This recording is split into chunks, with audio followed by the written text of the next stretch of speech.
نپولین ہل نے کہا تھا کہ بعض اوقات بچے کے رشتہ دار یا دوست جانے انجانے میں بچے کو ذہنی طور پر مفلوج کر کر رکھ دیتے ہیں۔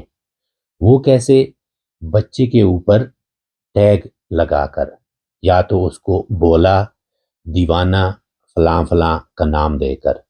آپ کسی بھی بچے کو یا کسی انسان کو بار بار ایک بات کہتے رہیں تو وہ آدمی وہ بات تسلیم کر لیتا ہے۔ ایسی ہی کہانی ایک انسان جس کا نام لیس براؤن ہے۔ لیس براؤن نے اپنے ماں باپ کو کبھی نہیں دیکھا۔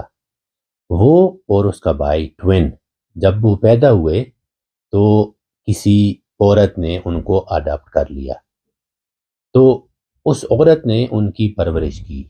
ابھی یہ غریب بھی تھے اور ماں باپ کے بغیر بھی تھے، تو دوستوں نے، بچوں نے لیس براؤن پہ ٹیگ لگایا کہ یہ ڈمب ٹوین ہے، یہ بدھو ہے، یہ بے وقوف ہے۔ تو لیس براؤن نے یہ بات سنتے سنتے تسلیم کر لی کہ وہ بدھو ہے۔ تو ایک دن اس کی اسکول سے جلدی چھٹی ہو گئی تو وہ اپنے بھائی کی کلاس کی طرف چلا گیا۔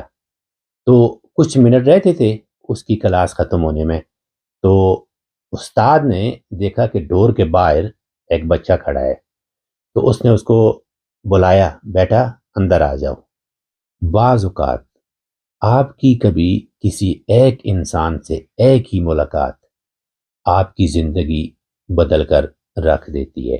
دنیا میں ایسے قابل انسان موجود ہیں۔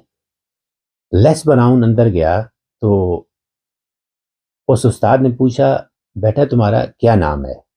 تو وہ آگے سے نہیں بولا، تو باقی کلاس میں بچے ہنسنے لگے۔ ان کو تو پتا تھا کہ یہ ڈمب ٹوین ہے۔ تو استاد نے پھر کہا، تم نے سنا نہیں؟ تمہارا نام کیا ہے؟ ادھر آؤ، یہ چاک لو اور بورڈ پہ اپنا نام لکھو۔ تو لیس براؤن نے کہا، سر آئی کانٹ ڈو اٹ۔ تو استاد نے پوچھا کیوں نہیں؟ تو لیس براؤن نے کہا، don't you know that I am a dumb twin?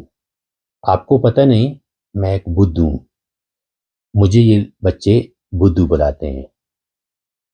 تو استاد کو غصہ آیا، وہ اپنی کرسی سے اٹھا